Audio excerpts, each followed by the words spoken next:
Olá, olá, olá a todos, sejam muito bem-vindos a mais um episódio do podcast Marketing por Idiotas, onde falamos todas as semanas sobre marketing, negócios e tecnologia.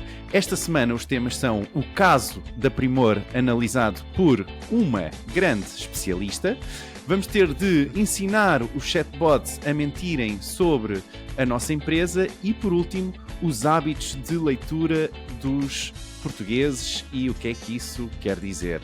Olá, o meu nome é Diogo Abrantes da Silva e hoje estamos aqui com a grande convidada especial, Marta Araújo! Espera aí. Não dá, eu pensei em meter aqui uns sons, mas não funciona. Estávamos todos à espera disso, não é? Olá, Marta, diz olá para ouvirmos a tua voz. Olá, viva a todos. Obrigada pelo convite. Olá a todos e a todas também que me estão a ver e a ouvir. E lamento esta loucura desta equipa de ter convidado para aqui estar, mas vamos a isso. Muito bom, muito bom. E estamos também aqui com o Frederico Carvalho. Diz olá, Fred. Viva. E, por último, mas também muito grande, o Miguel Rão Vieira. Alô pessoal, mais uma semana, cá estamos.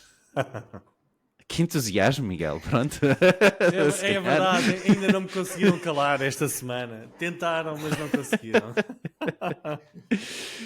Muito bem, antes de passarmos aos temas da semana, o qual temos um separador especial criado em inteligência artificial, já vamos mostrar, não se esqueçam que podem subscrever o nosso podcast no Spotify, no Apple Podcasts ou no Google Podcasts /YouTube, e temos também alguns dos nossos episódios nessa rede social, então, que é o YouTube. Com isto, vamos passar aos temas da semana, neste caso o tema da semana, mas antes, reparem neste novo separador que eu construí para vocês. Espero que ele funcione, senão seria estranho. Enquanto o separador não entra... Eu achei bom. Não entra. É muito bom, não é? Muito bom. E este separador é da inteira responsabilidade do Diogo, atenção. Não nos informou sobre isto. Sim, isto é inteligência artificial. Foi boa ideia de estar disso como convidada. Foi, não foi? Eu acho que sim. Eu juro que isto nos testes funcionou. Lamento mesmo não ter funcionado aqui. Bem, sendo assim, então, falta-nos só passar para o tema da semana e começando então com a Marta, que... Diz, Fred. Diz lá, Fred. Uma vez que isto vais cortar, é só para te alertar que tu avisaste que este separador ia acontecer, portanto... Não sei depois Pronto, depois eu corto e faço e fica giro. Ponho lá o separador no meio e digo, deixo só o teu a dizer que ficou fixe. Muito bem. Passamos então assim ao tema da semana e claro que o tema que foi falado muito no nosso grupo de WhatsApp, inclusive com a Marta, que está aqui connosco, num artigo que escreveu para a Marketeer e que já nos vai falar um pouco sobre isso, mas o que aconteceu, summarizando, foi então a campanha da Primor, uma marca espanhola de perfumes, não é? Que lançou tanto na sua newsletter como nas redes sociais para a Blue Monday, não é? A segunda-feira mais triste do ano. Marta, qual é a frase? Consegues-me ajudar? Que eu não me recordo da frase exatamente. Estou com lapso de memória também, não estou a conseguir. Isto é incrível. Para a Marta, Diogo, francamente, isto nem parece que no fundo, era mandar a Blue Monday para o caralho. Às Ortigas, é? às Ortigas, exatamente. Sim. Pronto, isso. Ortigas, eu ponho sim. o pi depois. Okay. E pronto, isto, como é óbvio, tivemos todos os marketers a falar um pouco sobre este tipo de campanha, o quão estridente essa campanha tinha sido, se era propositada, se tinha sido, na verdade, um erro de tradução, também foi uma das hipóteses dadas. E Marta, tu escreveste um artigo sobre isto, não foi? Foi, é verdade. Uma jornalista da Marketeer lançou-me o desafio logo de manhã, mostrou-me um print da campanha e disse-me, tu tens de escrever sobre isto. Ao que eu lhe disse, ok, mas o que é que... Fiquei admirada, não vou mentir, fiquei admirada, disse-lhe, olha, vou estar atenta durante o dia, vou analisar e tenho todo o gosto em escrever sobre o assunto. e foi isso que fiz.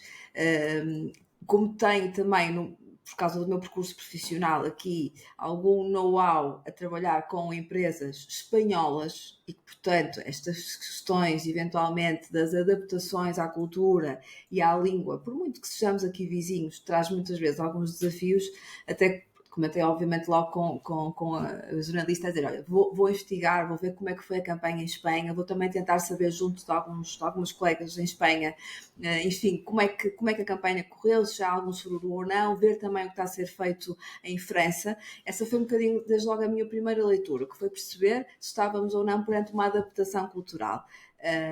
Para poder analisar. E, portanto, analisei na marca, no país mãe, neste caso que é em Espanha, e depois em França, onde foi feita também uma adaptação à campanha. Então agora diz-nos, eles mandaram em França e em Espanha também a Blue Monday para um certo sítio? Pronto, o que é que de facto aconteceu? Estamos perante uma campanha arrojada, ou seja, obviamente que aqui a ideia era, eles usaram expressões locais, expressões que em Espanha e em França, na devida cultura, têm aqui um tom um pouco atrevido, não é? Literalmente de mandar às urtigas este dia mais feio do ano. No entanto, foram escolhidas em Espanha e em França expressões calientes e atrevidas, como eu dizia há pouco, mas não utilizando uma linguagem tão agressiva, ou seja, são expressões de subliminar, que ficas ali com a ideia de que, enfim, é mandar às urtigas este dia, mas logo a seguir passas para, no layout da comunicação, passas para baixo, que é, no fundo, ok, temos 10% de desconto. E outra questão também aqui importante que eu analisei foi que nestas campanhas internacionais, na parte visual, a tal expressão, o claim da campanha, a expressão atrevida, tanto em Espanha como em França, estava entre parênteses. E isso, do ponto de vista semiótico, também significa alguma coisa, ou seja, para lá de não terem utilizado uma linguagem que pode ser considerada muito próxima da má educação para algumas pessoas e culturas e sensibilidades, ok? Eles lá tiveram esse cuidado de colocar também entre parênteses, é uma espécie de almofada, uma espécie de proteção, ficou ainda mais subliminar. Em Portugal tivemos uma colocação de uma adaptação de texto um pouco mais peculiar, utilizando um palavrão direto, escrito de uma forma direta. Dizer também que quando eu escrevi o artigo já sabia, porque há vários prints e consegui ter essa informação, e aqui, desculpem-me só colocar aqui um bocadinho esta piada, mas eu, como fui jornalista durante 13 anos, nunca deixo de analisar estes temas à luz daquilo que faço hoje, com o cruzamento da informação, ou seja, eu tentei aqui mesmo cruzar o maior número de informação possível, e eu à data já sabia que a marca, a quem tinha pedido esclarecimentos por e-mail, tinha respondido de forma clara, por e-mail, a dizer: lamentamos o que aconteceu, o departamento correspondente já foi informado e corrigiu a tradução.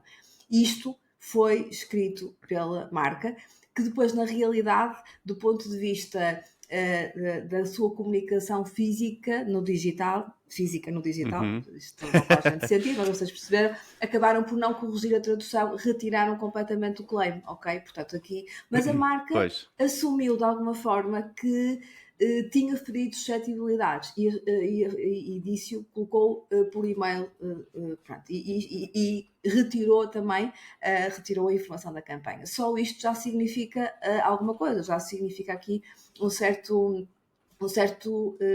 assumir cuidado, de algo que não correu bem, exatamente, sim. E portanto eu diria que este tema é muito interessante, não tanto para puxar as orelhas a ninguém. Estas questões das adaptações à cultura são muito sensíveis e muito importantes.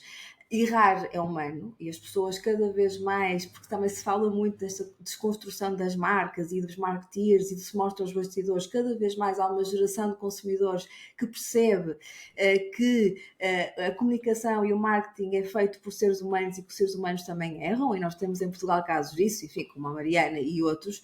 Aqui uma tónica importante poderá ser esta, que é não nos esquecermos, os erros acontecem, mas podemos prever ou podemos gerir, no caso de termos aqui uma campanha mais acutilante como esta, termos aqui um plano de gestão da informação e não nos esquecermos que uma marca como esta que estamos a falar, que comunica, tem uma persona que trata por tu e tem uma linguagem informal de quando em vez, não deixa de ser ativada ou ter clientes de gerações muito distintas. E nós temos 5 gerações no online neste momento. No online, nas redes sociais, no e-commerce e por aí fora. E, portanto, temos que ter este cuidado de perceber que por muito que o mood da campanha seja que tenha um target maioritário, a dona Felisberta, que está a utilizar a app da Primor porque o filho instalou no seu telemóvel, ao receber uma notificação a dizer manda para vai lidar com essa informação de uma forma diferente, certo, de um jovem de 20 anos que achou graça. E, portanto, temos aqui, desculpem que eu estou-me a alongar muito, mas o que eu achei fascinante neste caso, fascinante no sentido de não puxar as orelhas a ninguém, pode acontecer a qualquer um de nós, vamos aprender com isto, vamos aprender eventualmente a gerir melhor, que é um bocadinho esse aqui o meu objetivo, não é? De sensibilizar as empresas e as equipas para esta temática de cuidarmos das relações públicas digitais e não nos esquecermos destas questões geracionais, da diferente forma como isto é percepcionado. E ao lermos, se formos ver, desde o Facebook ao Instagram, as diferentes redes sociais onde a marca está, era o que eu dizia no artigo, há um mixed feelings. Há quem tenha achado genial e tenha adorado aquele mood e aquele claim da campanha e achou espetacular e disruptivo. Houve quem tivesse sentido ofendido, no sentido de a marca foi mal educada comigo no tom que utilizou. Não me mandou para o que... mas o tom foi abusivo. E houve inclusive pessoas que acharam que era uma campanha de phishing ou de fraude. Portanto, se nós temos aqui diferentes gerações, são 5 gerações diferentes, fica aqui, do ponto de vista das relações públicas digitais, quem trabalha a comunicação, pensar que temos que gerir a informação e cuidar destas pessoas de modo adaptado ao seu conhecimento e à forma como lidam também com a tecnologia.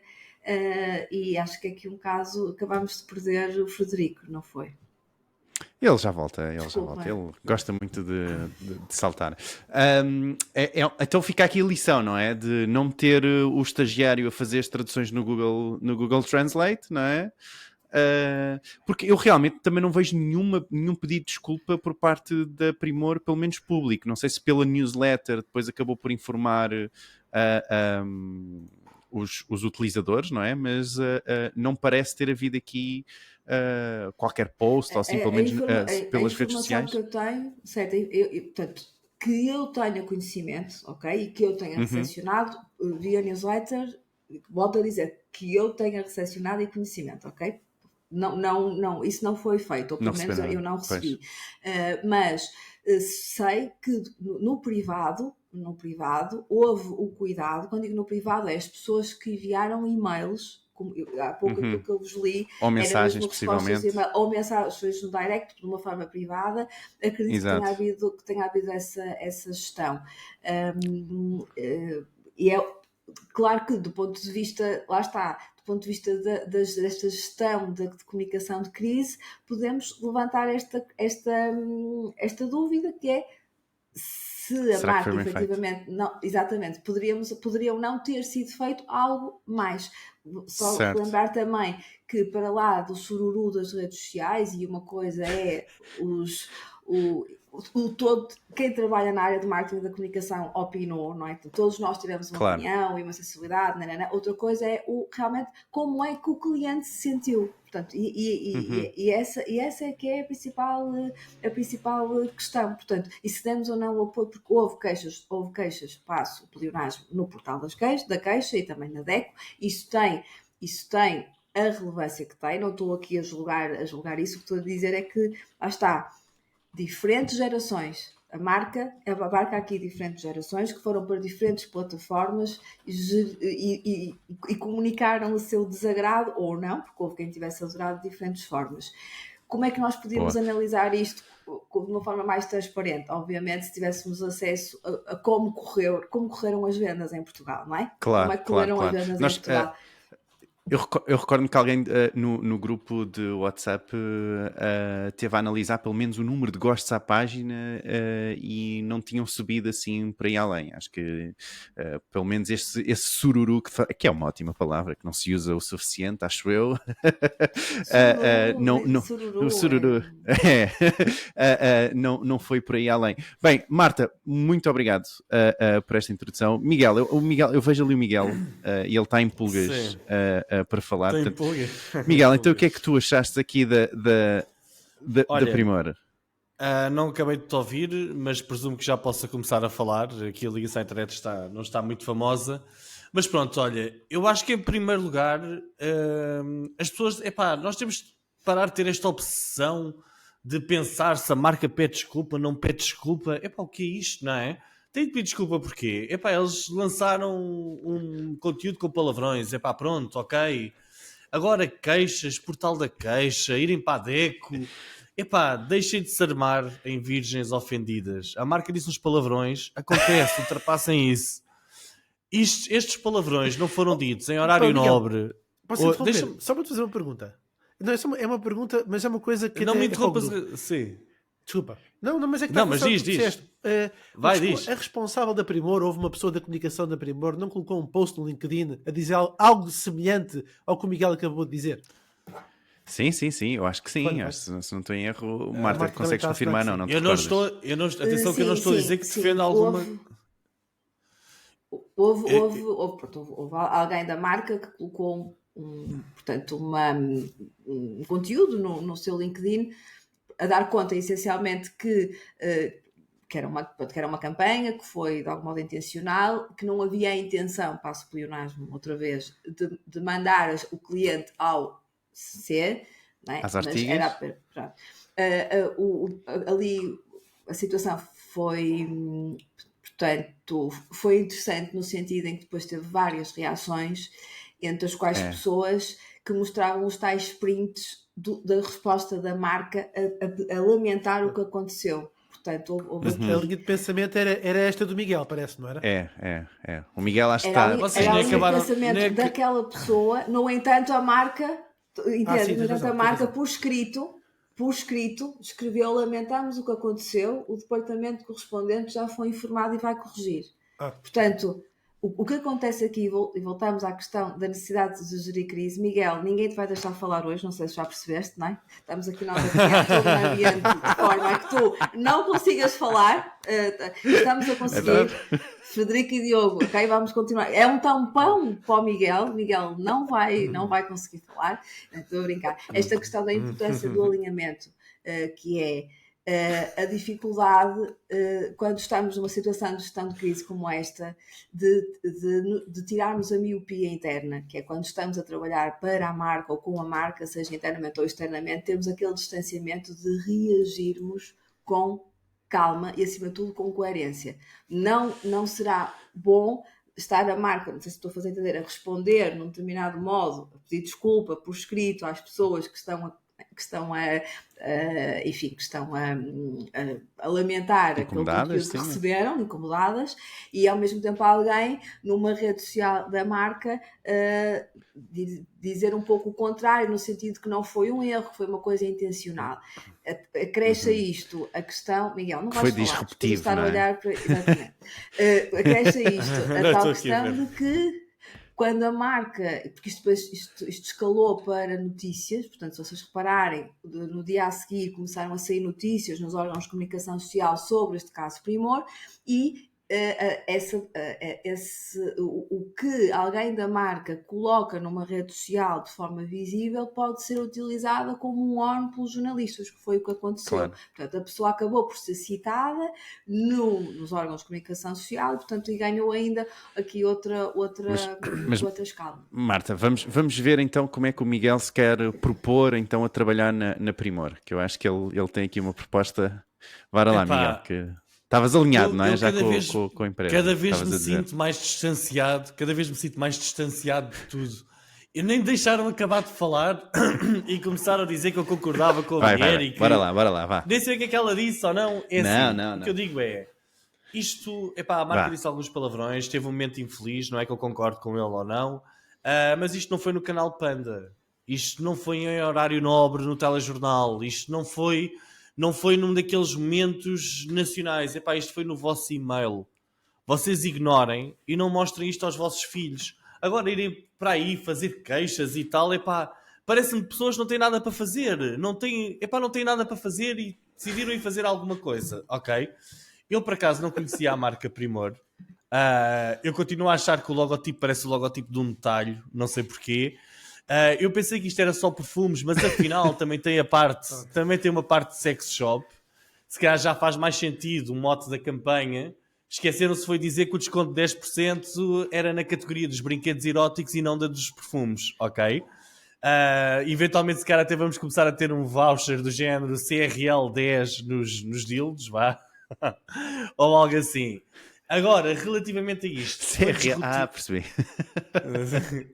Está feito de uma forma um bocadinho mais inteligente, que é como eu acho que estas coisas devem ser feitas. Ou seja, eu acho que eles terem escrito a palavra assim, tipo, tão fria e tão crua, acho horrível. Para mim isso não é disrupção, isso não é nada. Eu acho que isso para mim é uma crise de valores. E eu pergunto-me como é que será o copywriting dos anúncios daqui a uns anos, quando os miúdos que agora têm 10 anos começarem a chegar ao mercado de trabalho e começarem a fazer o copywriting dos anúncios, porque eu acho que até agora a nossa geração não está muito impressionada com os que têm chegado a seguir a nós, não é? Tipo, será que há 20 anos atrás alguém fazia uma destas? Não é? Eu acho que não. Eu acho que neste momento é uma crise de valores. É assim, não me venham com conversas que foi uma tradução mal feita. Até se podia pensar que vinha do carajo espanhol, não é? Que não tem um sentido tão duro como o nosso em português, não é? Mas não, eu acho que não tem a ver com isso. Eu acho que são mesmo valores. Eu acho que neste momento, nós estamos a perder aqui alguns valores. Eu acho que isto foi muito básico. Eu acho que o humor também está cada vez mais básico. As marcas tentam ter piada e cada vez têm menos piada, mas cá também sou eu que estou a ficar velho, e que já começo a olhar para isto tudo e começo a ficar, tipo, não gostar, não é? Eu pessoalmente sou daqueles que eu gosto de... Mas posso só para acabar, ver se eu percebi, Miguel, desculpa, que é... Tu então estás numa ideia de, ok, podia ser melhor feito, não é? Portanto, não é só a questão há realmente a questão das pessoas terem de queixar e isso aí não estás tão de acordo, mas estás de acordo que, na verdade, a campanha poderia ter sido feita de uma melhor forma. É isso, só para sim, perceber. eu não gosto da forma com que a campanha foi feita. Eu acho que ninguém da nossa geração gosta da forma com que a campanha foi feita, porque parece que foi feita sem inteligência, não é? Tipo, bastava ali umas aspas, uns asteriscos, alguma coisa que desse um toque giro e lá está, um toque atrevido à coisa, mas de forma inteligente.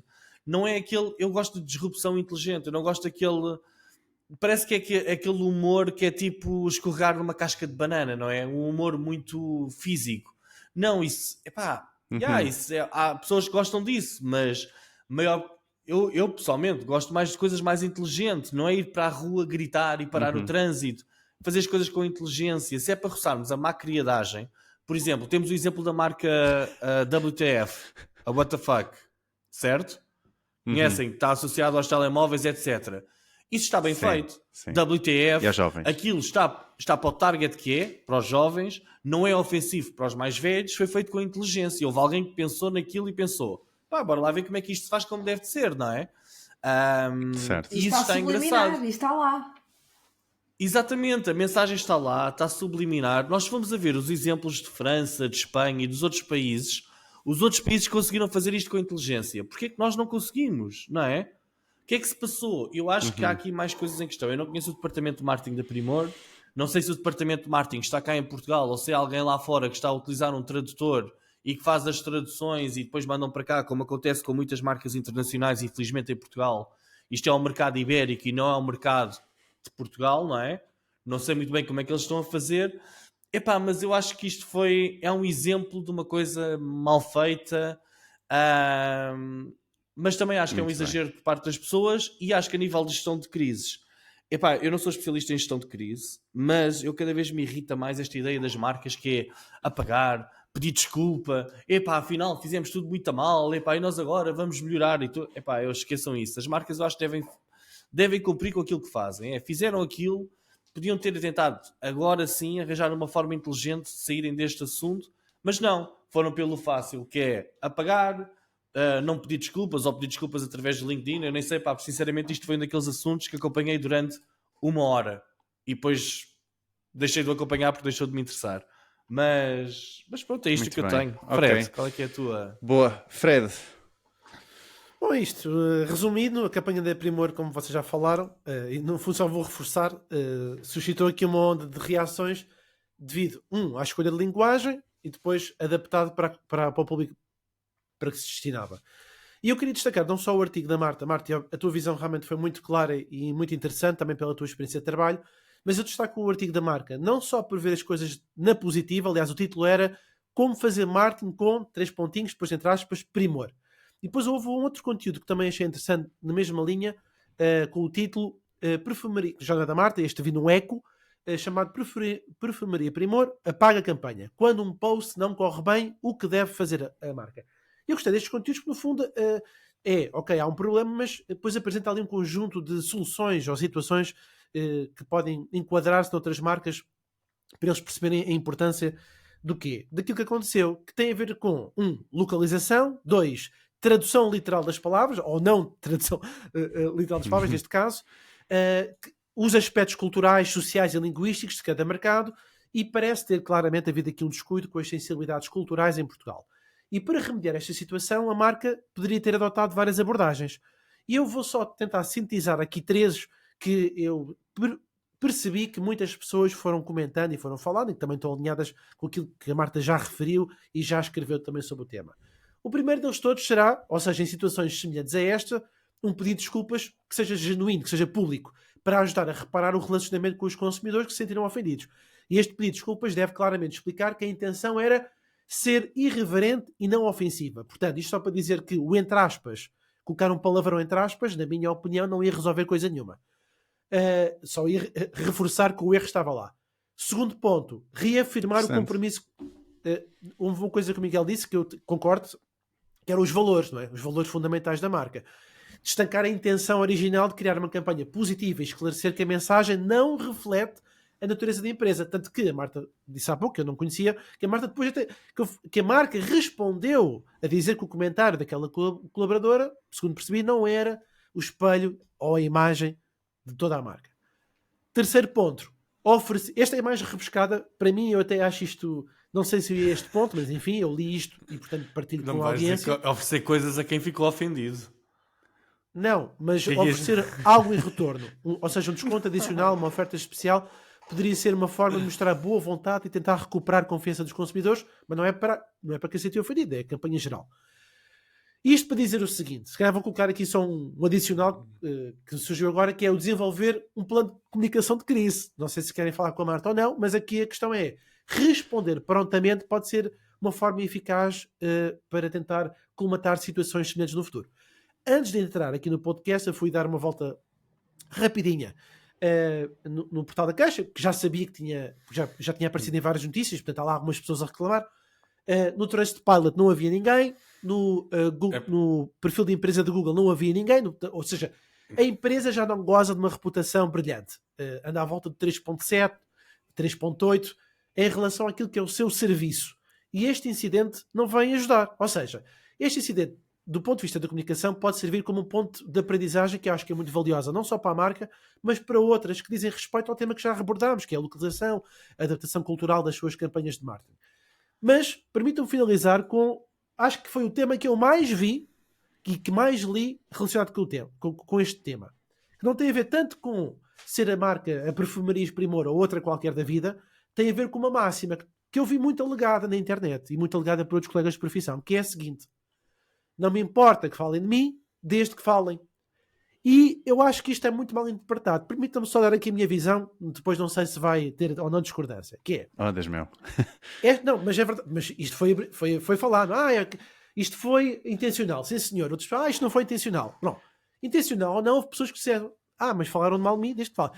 E isto é muitas vezes atribuído a um autor que é o Oscar Wilde e reflete uma noção de que qualquer publicidade, mesmo que negativa, pode ser benéfica porque mantém uma pessoa ou marca no centro das atenções. Só que, no entanto, na era onde nós vivemos atual, das redes sociais, da responsabilidade corporativa, esta abordagem pode ser bastante arriscada e potencialmente danosa, como eu acho que é o que está a acontecer agora. Para a reputação da marca, entenda-se. Porque quando se trata de uma comunidade que é sensível às nuances culturais e linguísticas, e aqui estamos claramente a falar da campanha que aconteceu em Portugal, o marketing contemporâneo, aquele que é dos dias de hoje, dá muita importância ao quê? Construir relações positivas, autênticas e mais, de confiança. Estamos sempre a falar de confiança o tempo todo. Então, quando aparece uma campanha, claramente é prejudicial para a percepção da marca, para a forma como é percebida, isto é, ofensiva e insensível. Portanto, e profissional, não é? Dá ali uma ideia de quem é que está por trás desta marca, que será que vou confiar nesta marca ou não, não é? Se eles tinham resolvido isto... Que suscita dúvidas, não é? Eles querem, para tirar essas dúvidas, era fazerem um post a dizer ups, fizemos merda. A seguir, era espetacular. E era tipo, pimbas, olha, estava com dúvidas que o nosso posicionamento agora é este, pimbas, ups, fizemos merda. Era isso, Marta, era... Isso era disruptivo, continuava ali na linha de comunicação. Não, mas nós hoje, num único dia, em comparação, por exemplo, com os nossos avós, nós consumidores estamos expostos a estímulos comunicacionais, sejam eles newsletters, as notificações, a pub outdoor, ou seja, se nós somarmos num único dia uma pessoa ativa, imaginem que vá trabalhar, que vá conduzir, que tenha um dia corrido, nós hoje temos estímulos comunicacionais num único dia, mais do que os nossos avós numa semana inteira, vamos supor, ou até mais, ou até num mês inteiro. Ou seja, nós temos realmente acesso a tanta informação que as marcas têm aqui um belo desafio de conseguirem, nós sabemos disso, chamar a atenção do cliente, fazer com que a newsletter seja aberta, fazer com que o cliente realmente sinta essa necessidade de comprar. E sabemos também que não podemos estar sempre a fazer mega descontos, não é? Portanto, que há aqui volumes de negócios e objetivos de venda e de liquidez que têm que ser cumpridos. E nesta narrativa de sermos aqui um pouco mais arrojados, e mais uma vez em linha com aquilo que eu falei há pouco, que é nós podemos ter o cliente preferencial, a persona, tratar a pessoa por tu, sermos arrojados, mas isso não significa que não estejamos a impactar pessoas de outras gerações também. A recomendação aqui poderá ser, se eu quero continuar neste mundo um pouco mais arrojado, mas com classe, e aqui acho que somos unânimes no sentido que não havia eventualmente necessidade de escrever aquela palavra daquela forma tão direta, mas se queremos arrojar, temos aqui um plano de gestão de crise de comunicação que acompanhe qual é que é o desafio das marcas, e vocês sabem disso. Subcontrata-se a criatividade, vamos expor a uma pessoa, uma empresa, a gestão de redes sociais e de comunidade vai para outras, o apoio ao cliente vai para outras, ou seja, a parte do alinhamento das tais relações públicas digitais. As relações públicas digitais é isto, de nós tomarmos conta e irmos tomando a temperatura àquilo que as pessoas estão a dizer de nós, a pensar de nós, a reputação, a notoriedade. Então, estes planos de gestão de crise que se implementam, que estão na gaveta e que só se colocam em caso de necessidade, mas que são transversais, ou seja, chega à equipa de apoio ao cliente, seja ele por e-mail ou por telefone, chega à equipa que faz a gestão de redes sociais, ou seja, é um plano em que nós sabemos, vamos ser arrojados, há aqui um certo grau de risco, no caso de acontecer assim, vamos gerir assim, assado. É assim que se faz e que se devia fazer se se quer fazer bem e correr riscos. Das coisas primeiras que normalmente eu pergunto, enfim, neste tipo de situações é o que é que pior pode acontecer aqui? Qual é o grau de risco aqui? Ok? Portanto, ou da mesma forma, do que é que não se pode saber aqui? Qual é o limite aqui? Quais são as linhas vermelhas? E fazer a gestão de reputação, a gestão de relações públicas, a gestão da notoriedade, é estes profissionais, como eu e como outras pessoas, que existimos para tirar a miopia às equipas, ok? Para percebermos o que é que pode correr mal, como é que se pode gerir isto sem a marca perder a identidade. Ou seja, nós somos aliados... Quem diria, não é? Alguma Somos coisa aliados poderia dos correr mal Porque é que com nós esta não campanha. prevemos isto? Exato. Dá para prever. Muito bom. E hoje em dia isso já existe, que é mecanismos internos de fazer gestão de crise neste tipo de situações, que muitas vezes é como eu digo, pode não ser necessário ativá-las, mas no caso de alguma coisa correr mal e acima de tudo, Elas existem.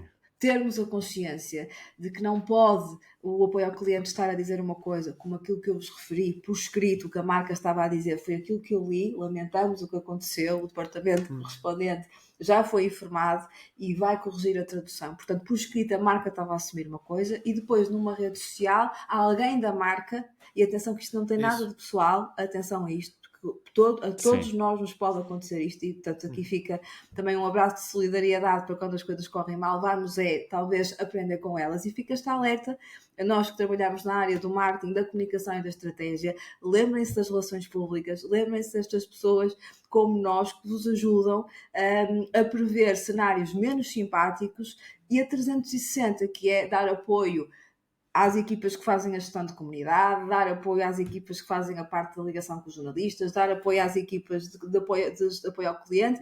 Isso pode ser trabalhado com respostas já pensadas e adaptadas, prevendo as questões das pessoas que têm idades diferentes, posturas diferentes com a tecnologia, focar na solução, focar nas pessoas e não nos egos. Não importa se a campanha é minha ou é tua, se foste tu ou eu que errei, porque se eu for reagir em cima do acontecimento e com miopia, porque é a minha marca, a minha campanha, e eu não vou conseguir ter distanciamento. E portanto fica aqui o alerta, pessoal deste país, vamos fazer gestão de crise por prevenção, acreditem que funciona melhor.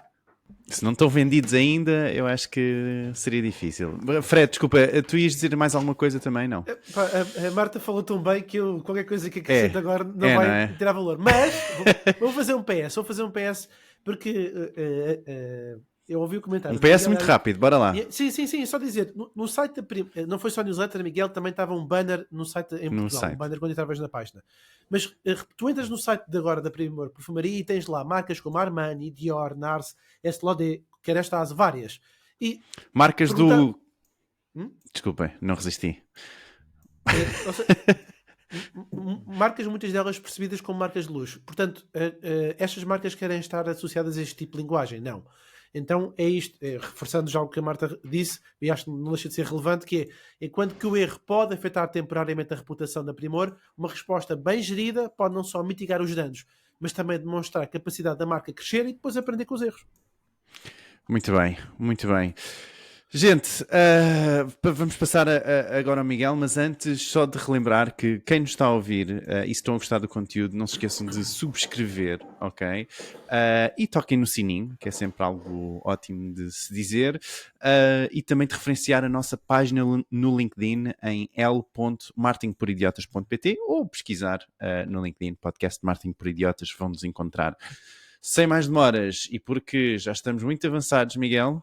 Ok, vamos passar ao teu tema. O que é que nos trazes hoje?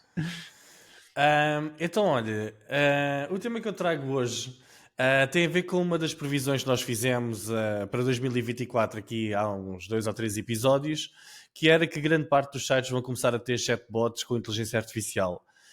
Estes chatbots vão conseguir responder a perguntas sobre produtos, serviços, as nossas marcações, encomendas e tudo aquilo que nos lembramos sobre a empresa e a relação com o cliente com a mesma. Estes chatbots vão aprender a organizar informação de diferentes fontes, desde o nosso software de faturação, CRM, históricos de conversas com clientes, recomendações, feedbacks. Bem, vocês perceberam a ideia, literalmente de todo o lado. Agora a questão é, quando nós temos um trabalhador que literalmente conhece os cantos à casa, conhece os mexericos de todos os departamentos, já viu os esqueletos escondidos no armário e sabe tudo aquilo que a casa gasta quando as comadres se zangam, será que nós podemos confiar nele? Este é um assunto que deverá ser agora um tema nos próximos tempos, porque já começou a dar que falar. Lembra-se quando o ChatGPT apareceu que um dos principais tópicos de conversa online e hobbies até era as pessoas tentarem enganar os chatbots. Eu lembro que tu, Diogo, então tu andavas a fazer sempre umas coisas, tipo umas adivinhas, não era? e depois dizias que a resposta estava na pergunta e tal. Epá, coitado do ChatGPT. Era aquelas questões fáceis, não é? Qual é a cor do cavalo branco de Napoleão, ou lá o que era, e de repente o sistema dava castanho, não é? Epá, sim, coitado, ele parecia ali uma criança inocente, um aluno assim muito aplicado, educado num dos melhores colégios privados, onde até tinha equitação, já que falaste em cavalos, mas que de repente caiu de paraquedas assim a meio do ano letivo na pior turma da pior escola do pior bairro do país, ok? O ChatGPT foi literalmente atirado aos lobos. Agora, imaginem o seguinte, imaginem quando na linha da frente das empresas estiverem chatbots com inteligência artificial e acesso a todos os sistemas internos ou do back-office de uma empresa para poderem estar a prestar assistência, a fazer vendas, etc. aos clientes, tudo ali no front office. Um exemplo do que pode acontecer é a notícia que eu partilho com vocês hoje, onde o chatbot da DPD, uma empresa de entregas internacional, mas neste caso aconteceu no Reino Unido, onde o chatbot disse a um cliente algo do género: a DPD é lenta e inútil. A DPD é o pior sistema de entregas do mundo porque é lento. A DPD tem um péssimo apoio ao cliente. Ok? Isto foi o chatbot a falar da própria empresa. Ok? No site. Os responsáveis vieram logo a público dizer que foi um erro, que foi uma atualização, etc. Mas agora fica a questão no ar. Uma vez que os chatbots sabem tudo sobre a empresa, sobre os clientes, todas as reclamações e literalmente todos os telhados de vidros que uma empresa tem, será que nós vamos chegar ao ponto em que temos de ensinar os chatbots a mentirem sobre as empresas onde eles estão instalados? E esta é a pergunta que eu lanço para vocês hoje como desafio. Nós vamos ter de ensinar os chatbots a mentir e a ocultar informação, para não nos estarem Muito sempre bem. a entalar. E é isto. Este episódio é só de expressões, é feito de expressões incríveis hoje. Muito bem, Fred, o que é que tu achas? Como é que vamos ensinar estes chatbots? Ou não vamos ter que ensinar? Mais um tema de gestão de crise. Realmente, Marta, tu hoje vieste na data certa. Não tenho muito a acrescentar, só para dizer que é verdade que nós, profissionais com experiência, estamos certamente familiarizados com a importância da integridade, da transparência na construção de ter uma marca confiável. E, portanto, é muito importante perceber que os chatbots, sendo ferramentas baseadas em inteligência artificial, refletem as informações e o treino de dados que lhes são fornecidos. Quando não é fornecido, ele inventa. Portanto, a visão do Miguel, que ele fez aqui um bom copywriting, como é seu hábito, um bom texto, é pessimista. Eu acredito que as empresas têm interesse em que os chatbots sejam honestos com os clientes. E acho que ninguém discorda muito disto. Uma solução possível para este dilema é desenvolver chatbots com código de ética. Não sei se resolve, mas a questão é que esse código poderia esclarecer regras, entenda-se que estas regras são ao nível do treino que se dá ao chatbot, sobre o que é que eles podem e não podem dizer. Por exemplo, o código poderia proibir os chatbots de revelar informações confidenciais ou de fazer declarações falsas. Outra solução possível é treinar os chatbots para serem mais discretos. Por exemplo, os chatbots poderiam ser treinados para não responder a perguntas que possam revelar informações confidenciais. Então, mas imagina o seguinte. Imagina a seguinte situação, em que uma pessoa vai a um chatbot de uma operadora de telecomunicações e diz: como é que é aí o serviço de assistência técnica? E ele dizer qualquer coisa do género: em média, cada cliente fica 3h30 até resolver o problema ao telefone. Não é? É lixado, Sim, não é? E o pior é que o sistema não consegue dizer o que é uma declaração falsa e o que é que não é uma declaração falsa. Isso também pode ser difícil. O problema não são as falsas, são as extremamente verdadeiras. Pois é, extremamente honestas. Não. Atenção, que no artigo desse artigo da DPD que não era essa a ideia. Portanto, o bot neste caso, só para ser claro, foi especificamente mandado dizer coisas más sobre a empresa. Só que ele disse, não é? Neste caso. Portanto, ele disse o que é que poderia ser: critica o serviço e ser explícito da forma como criticas o serviço. Portanto, e foi por aí que veio depois o artigo, ou seja, havia essa abertura. Isto só para ser claro, houve malandrice. De repente começou a falar. Houve malandrice, sim, é verdade, houve malandrice. Mas sim, Marta... Essa malandrice, agora pegando aqui nesta expressão do Miguel, se calhar mais uma, incrível. se calhar um bocadinho por aí, até numa questão, num cenário de gestão de crise aliado a estas tecnologias, é exatamente isso. Se calhar nós, pegando no que o Miguel disse e no que o Fred disse também, que para lá de questões dos tais códigos de ética e tentarmos dentro daquilo que é possível controlar a criatura o máximo possível, portanto aqui no âmbito daquilo até onde poderá ir ou não, ou responder ou não, mas no trabalho de back-office nós temos que testar os piores cenários possíveis. Estão-me a fazer entender? A equipa tem que se dedicar a fazer as piores perguntas possíveis, não é? Para se conseguir calcular o grau de risco, ok, nas respostas dele. Portanto, se calhar eu diria que antes de nos apressarmos tanto a colocar a tecnologia, se calhar dedicarmos um bocadinho mais a percepcioná-la, a trabalhá-la nos piores cenários possíveis, que eu acho que ainda é um bocadinho... Nós ainda nos focamos muito, e bem, naquilo que de bom vai trazer, isso está correto, mas temos que trabalhar mais no que de pior nos pode trazer à construção, à distribuição de valor das marcas. Marta, posso só aqui em género de provocação, que mas é um risco assim tão grande, ou seja, assumindo o utilizador que ele sabe que aquilo é um chatbot, que pode dar erros, e a empresa claramente o diz, e está no topo, está a falar com um motor de inteligência artificial, pode ter erros, será que é um risco assim tão grande para a marca? Eu diria mais uma vez que vai depender, o risco está um pouco associado ao nível de resposta que ele vai conseguir dar. Entendes? É um bocadinho isso. Não, vai acontecer o que aconteceu com o ChatGPT, que basicamente eles no início aquilo respondia a tudo e agora está sempre a dizer atenção que eu não sou médico e tal, e responde sempre com muita cautela, é super cauteloso. De antes não era. De antes era muito mais divertido e muito mais explícito nas respostas, não é? Exatamente. E acima de tudo também criarmos mecanismos internos de supervisão da criatura. Estão a fazer entender. Tem de haver humanos. tem de haver humanos. Não, eu adoro só a expressão criatura. Assim, adoro. Ou seja, o chatbot vai passar a ser um totó. Não responde a nada, super cauteloso.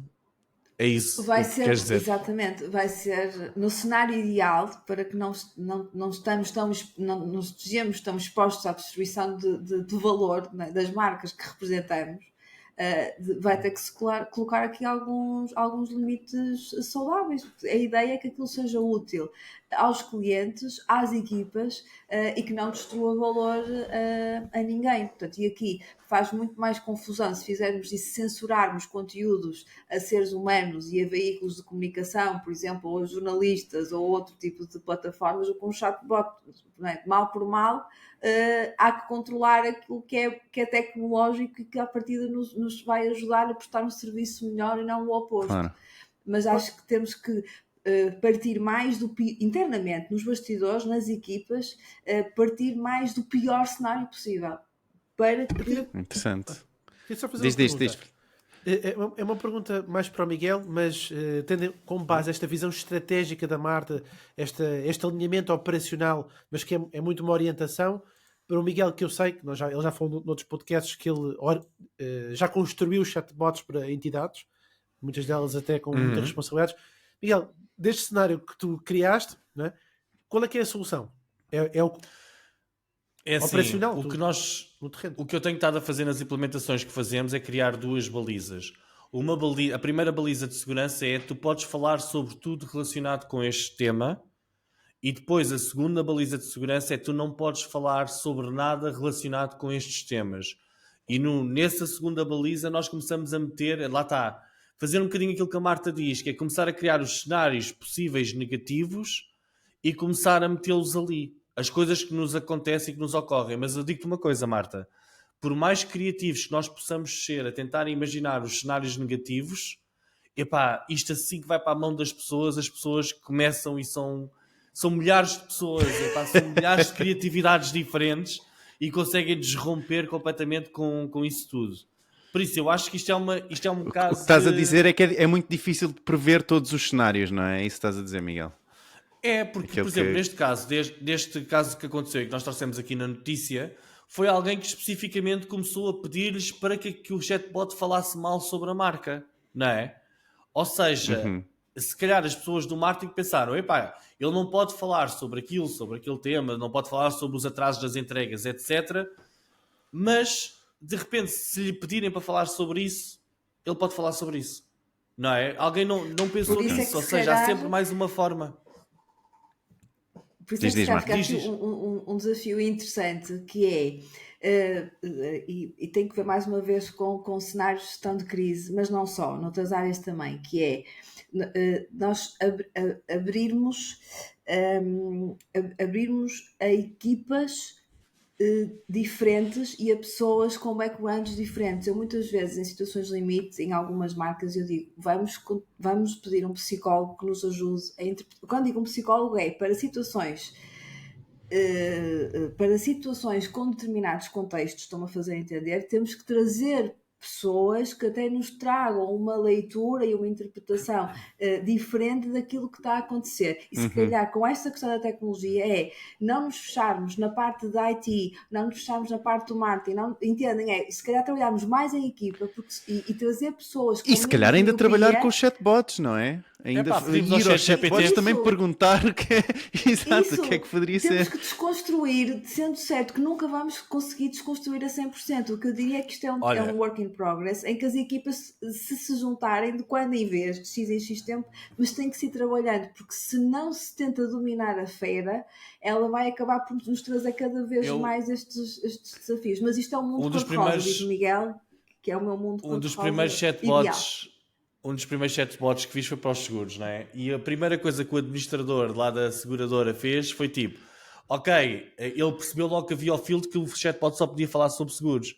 Então ele disse, agora vamos falar sobre marketing para seguros. E começou de repente a fazer perguntas e estava o chatbot, que supostamente era para responder a questões sobre seguros de vida e tal, estava a responder a questões sobre como é que se criam campanhas de angariação de leads para empresas de seguros.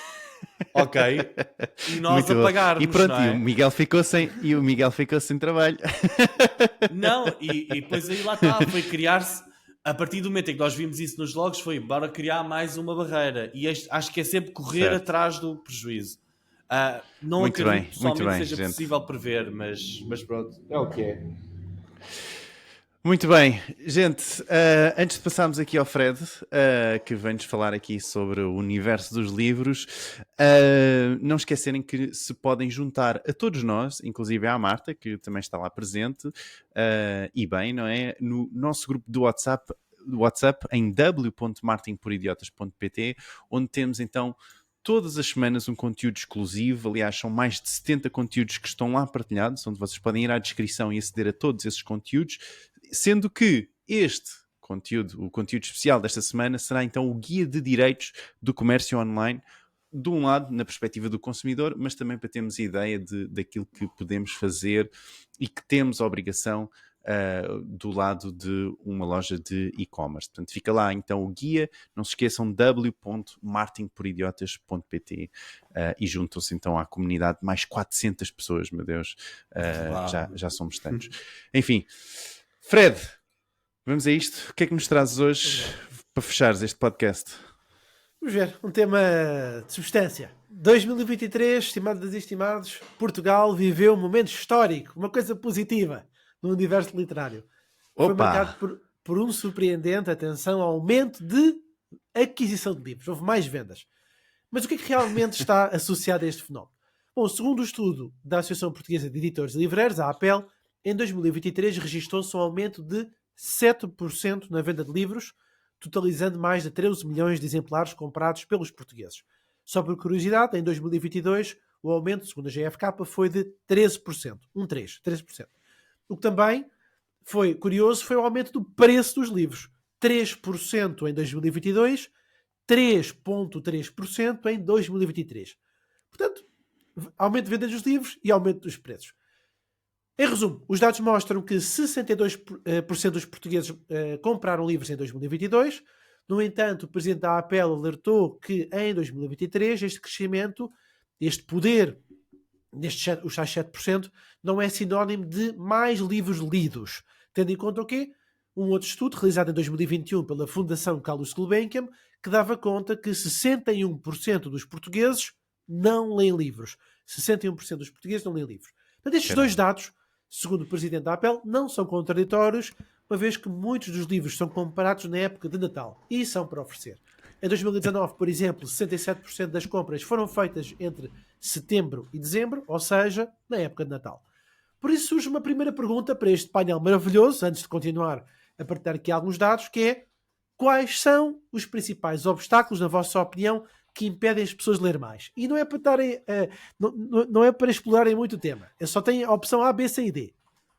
Portanto, quais são os principais obstáculos que impedem as pessoas de ler mais? Opção A, falta de tempo. Opção B, custos dos livros. Opção C, falta de acesso a livros. Opção D, falta de incentivo à leitura nas escolas. Marta, começamos por ti. Achas que é tempo, custos, falta de acesso aos livros ou falta de incentivo nas escolas?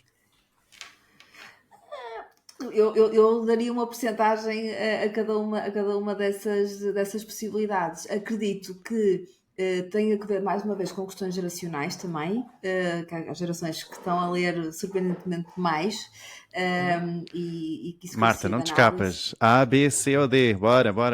Eu acho que é uma questão de tempo, mas também relacionada com a parte do preço, porque nos e-books, por exemplo, a malta jovem que lê, compra, por exemplo, as edições em inglês, vamos supor, portanto, compra as mais, consegue comprar mais baratas, e em formatos também mais económicos. Portanto, eu acho que aqui é uma questão de foco de tempo, barra uma questão de preço em algumas gerações. Okay. Eu também vou por tempo. Miguel? Eu vou acrescentar uma nova opção que é que acho que é. Não, mas a leitura não é uma prioridade. Ou seja, a falta de tempo é uma desculpa para não ser uma prioridade. Porque nós tempo arranjamos sempre tempo para ler, nem que seja para ler 2 páginas por dia ou 3, não é? Mas, Miguel, não isto é para ver o que é que as pessoas responderam. Isto é para ver o que é que as pessoas responderam. Então pronto, é a falta de tempo. Acho que as pessoas responderam todas falta de tempo, que na realidade não metem isto como uma prioridade. Calma, eu não vou dar a resposta. Isto é para reflexão da comunidade. Dá lá a resposta, pá. Então, chega agora não vais dar a resposta. Vamos lá. Os jovens entre os 15 e os 34 anos foram os protagonistas desta nova leitura, um dos protagonistas que levou ao aumento de preços. Nas redes sociais, em especial no TikTok, houve um fenómeno chamado BookTok, que consiste em vídeos de recomendação de livros nas próprias redes sociais, que poderá ter sido um dos principais responsáveis por este crescimento, especialmente entre os jovens. Pelo menos ajudou certamente a popularizar a literatura e a despertar o interesse dos novos leitores. Por outro lado, houve um estudo internacional chamado Reluctant Readers, leitores relutantes, que abrangeu mais de 31 milhões de respostas em 100 países e que revela o seguinte, que as redes sociais, nada que também não seja já uma sensibilidade de muitos dos nossos ouvintes e deste painel, revela que as redes sociais são consideradas pelos professores como a principal distração que afeta os hábitos de leitura dos jovens. Cerca de 89% dos professores participantes que acreditam que as redes sociais têm um impacto negativo na leitura por prazer. Portanto, só para dar aqui uma nota ao painel que está aqui a assistir, que está aqui comigo, o Diogo, Miguel e a Marta, que, por exemplo, aos professores, um dos motivos poderá ser a falta de incentivo à leitura nas escolas.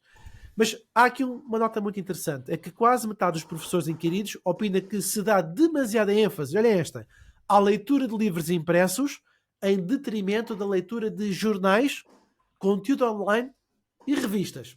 Esta apanhou-me de surpresa.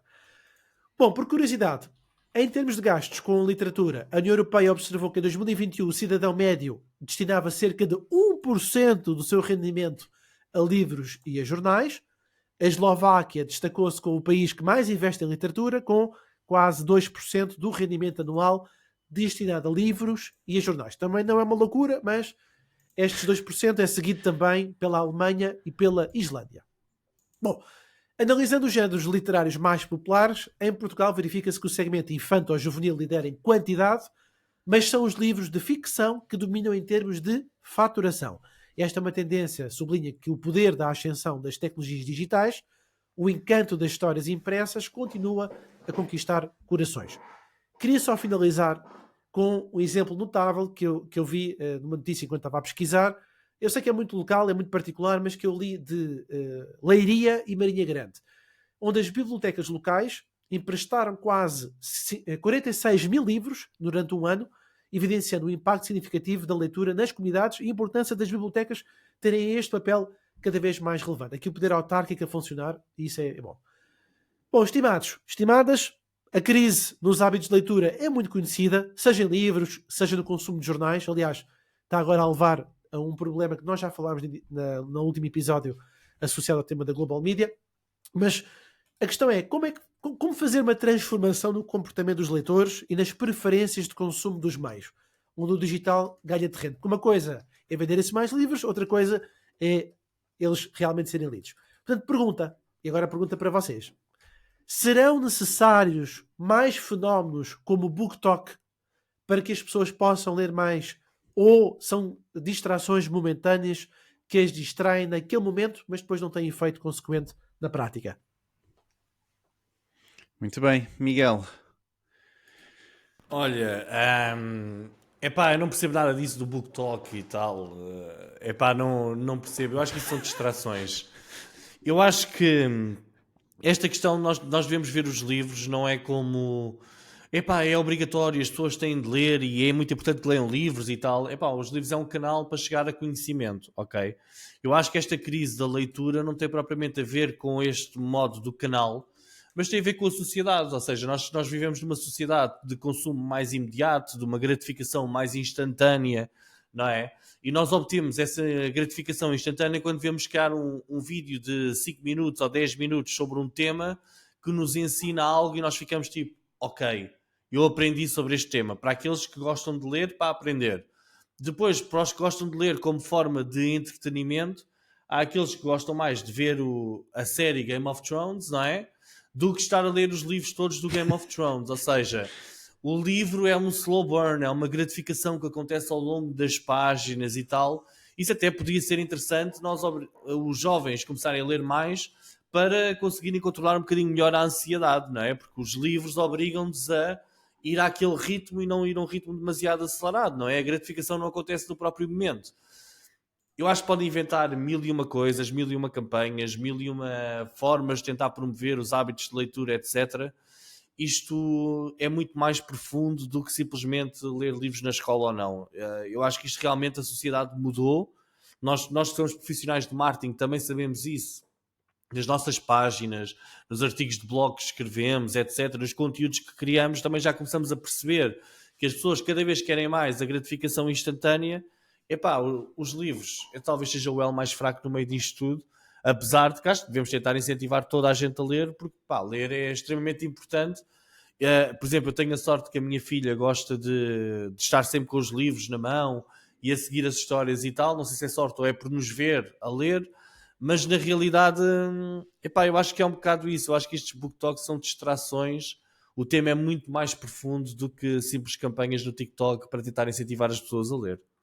Parece-me, na minha opinião. Interessante. E tu, Marta, como é que estão os teus hábitos de leitura? Bom, estão ótimos.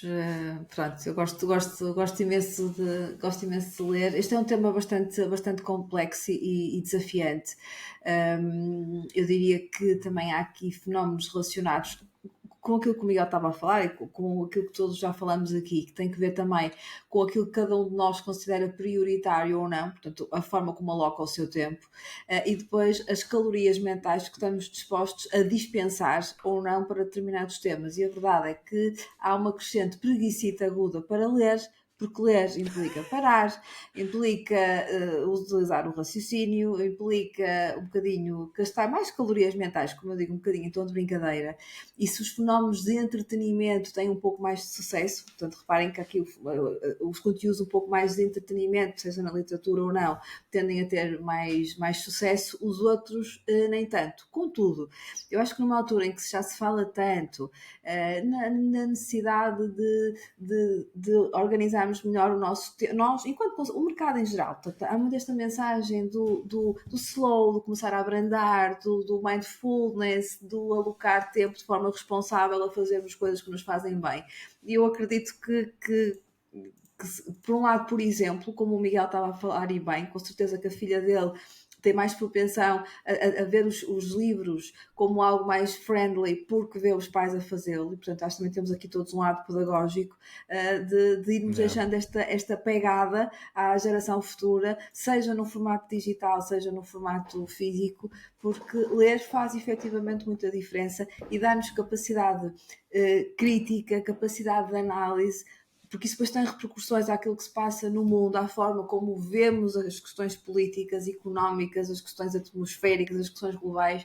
Por isso, eu sei que não estou a responder à pergunta, não sei como é que se dá a volta a isto, mas tenho esperança, e acredito que ler faz mesmo muita diferença e que este paradigma realmente tem aqui que se alterar. A parte do consumo de notícias, já aqui é outro capítulo, mas que quiçá um dia falemos nisso, porque temos de perder a preguiça de pensar pela nossa própria cabeça, porque nós não ficamos informados pelos oráculos que lemos nas TVs, pelas manchetes que lemos, pelos títulos das notícias. Ficamos informados quando dedicamos tempo efetivo a consumir informação sobre um determinado tema, mas sem ser multitasking. Não é ver notícias a preparar a comida para os miúdos, no trânsito, no meio da confusão, ouvimos os spots de rádio muito rapidamente. Portanto, há aqui um lado de responsabilidade em nos querermos manter informados e querermos ser cidadãos que façam a diferença e que pensem pelo seu próprio cérebro.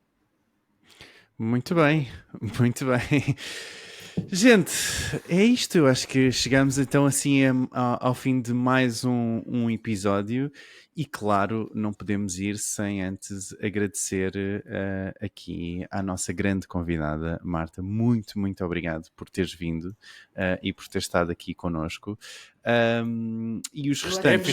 Finalmente alguém que sabe falar, não é?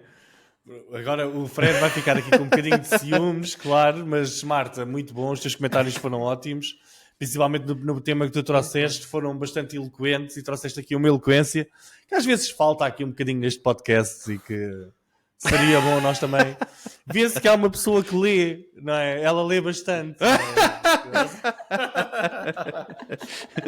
Muito bom, muito bom. E é assim que terminamos então mais um episódio. Muito obrigado por terem estado connosco. Não se esqueçam que estamos no Spotify, na Apple ou no Google Podcasts e subscrevam, deixem uma avaliação também sempre possível, ou se quiserem também nos podem acompanhar no nosso website martinporidiotas.pt, onde encontram todos os links para aquilo que falámos aqui hoje.